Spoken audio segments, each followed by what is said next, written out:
Yan, so today is Monday. Yan, kasama natin si Madam. Hi! Madam ka na naman. First day hi niya. Ito kaya ihahatid natin itong estudyante natin. So for today, dito tayo sa McDonald's.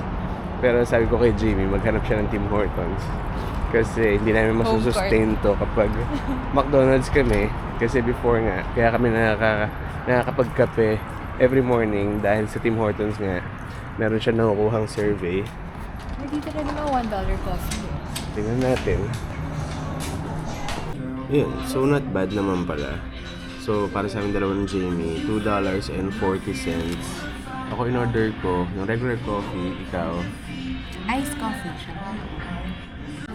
Yun, medyo nagsistart ang lumamig dito. Dahil kanina umalis kami sa bahay, 16 degrees. Ano yan? Inat na? 15. Yan yung pinakamainit today is, ilan? 21 degrees lang eh, no? Wala, 20 lang. 20. So, ayun nga, mukhang magsisimula ng lumamig. Yeah. Yan, so tapos na kami magkape. Ito si Jamie, excited to pumasok ngayon. Excited ba or kinakabahan ka? Hindi ako excited. Parang hindi ko alam ano expected ko. Eh, kahapon pa kasi siya isip ng first day niya today. Ano bang ina-expect mo yung pagpasok mo Hindi ko ngayon? nga alam kung ano expected ko. Kaya nga ako kinakabahan kasi hindi ko alam ano expected ko. Yeah, sobrang excited niya. 10 o'clock yung pasok niya ngayon. 7 a.m. pa lang. Gising na. So ito, hatid ko na si Jamie doon sa trabaho niya. Kasi supposed to be Lalakarin. maglalakad siya. Pero ayaw daw niyang baka mamaya kasi pagpawisan. Baka amoy araw na siya pag pumasok siya. Ano ba yan? Kasi kanina plano namin, Doon na lang iiwan ko na lang siya. Kaya dala-dala niya na yung mga gamit niya. Pero Doon ngayon na pa sa nagbago yung harapan. isip. Kasi ibababa mo pala. Kaya Ano ba naman yan? Tapos sobrang ako kinakabahan. Hindi ko maisip anong dapat. tara na. So yan na yung bago nating supermarket ngayon. So dito na siya. Dito na lang muna daw siya mag-killing time. Real Canadian Superstore. Ang galingan mo Huwag ka nga naman pressure ka ako. Bye-bye na. Pwede ka mo kayo mamaya. Oo naman. Bye-bye. Bye.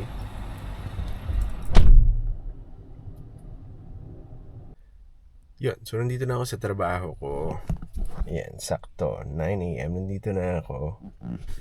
And after this, yun, sunduin ko si Jamie mamaya. And siguro mag-grocery na lang kami sandali bago kami umuwi. And tingnan natin kung paano dadaan yung araw ni Jamie. Ayan, 5:03 na.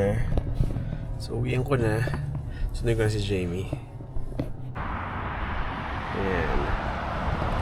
So, nandito na tayo sa trabaho ni Jamie. Pero medyo maaga tayo nakarating. Kasi 20 minutes away lang naman to sa pinagtatrabahuhan ko. And yun nga, hanggang 5 ako, siya hanggang 6. So, antay lang tayo ng sandali. Then, kamustahin natin siya. Yan na siya. Ano, kamusta ang first day? Okay naman. Ang lamig sa loob. At saka ang tahimik. Namiss ko yung ingay doon sa dati kong branch. Yun lang. Yun lang? Oo, wala naman akong ginawa today. As in, wala nga akong kinausap kaya tahimik ako. Parang hindi ako sanay. Oo, Ang tahimik. Tahimik ka? Ang tahimik! Hindi ako nagsasalita. Ando lang ako sa room ko. Na hindi ko pala room. Pero mga magugustuhan mo naman sa tingin mo. Okay naman. Parang wala naman tayong choice. Ba't gustuhin, di ba? Okay. Feeling ko naman. Yun lang. Nakaka-handla sila. Ano? Nakaka-intimidate silang lahat. So parang, okay. Bakit? Kasi kanina sabi ng JB, yung mga kasama raw niyo nakasuit. Oh, Sino nakasakita ka mo, di ba? Nakapang malakasan Ayun. ka naman. Akala ko pang malakasan na to, hindi pala. May mas pang malakasan pa. Nakita mo naman yung mga lumalabas dyan. Nakita ko yung lumas kanina ng lalaki nakasuit Ayun. niya, pero naka-rubber shoes. Naka-rubber shoes ba siya? Oo, Baka nagpalit naka-sneakers. na siya. Baka nagpalit na siya. Okay. Sige. Grocery muna tayo. Sige. Lalakad ba tayo doon o ililipat mo? Lipat ko na lang. Okay, wow. Sige. Tara. Sige. Wow naman. Yan. So, ito na yung bagong ano nga. Ito na ba tayo mag-grocery? Oo. Pwede dyan. Pwede. Kaya lang parang chinek ko kanina, mas mahal ata dito. Dahil wala masyadong promo. Meron na. Nagpapabili pala si Francine ng cantaloupe. Ako. Kasi naka-sale. At saka ng, pakwan.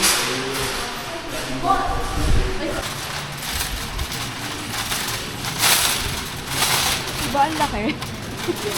Parang mas malaki nga ito. Oo nga, ang laki nga. Meron pa pala doon. Akala ko ito lang. Nung pumasok ako dito, na-shock ako. Na-culture shock ako. So, may mga fruits Tignan mo, ba? 1.58. Mura Yes, pala. may mga fruits. Oh, per pound. Ay, naman tayo sa per pound. Ang hirap Broccoli tayong per na lang. pound. Ikaw. Yan ba yan? Huwag kang hindi ako marunong tumingin. Kaya ito yun. Pero Hindi ko melon yan.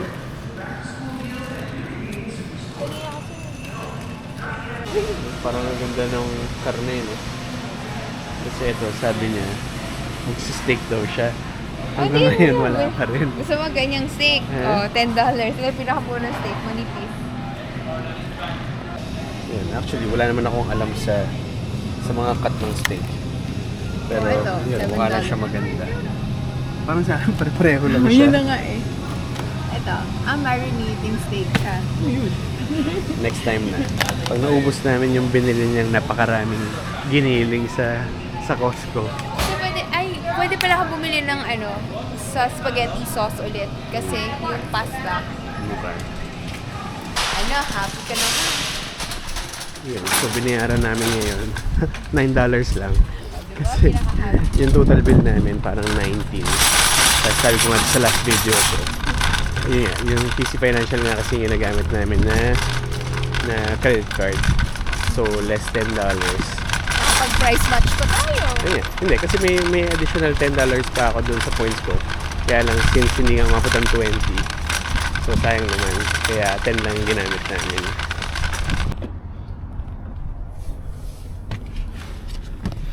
Yeah, parang mukhang masaya din mag-grocery doon. Pero first time namin, kaya hindi ko alam kung mas mura or mas mahal ba doon. Ano sa tingin mo? Ikaw mas nakakalo ng mga presyo.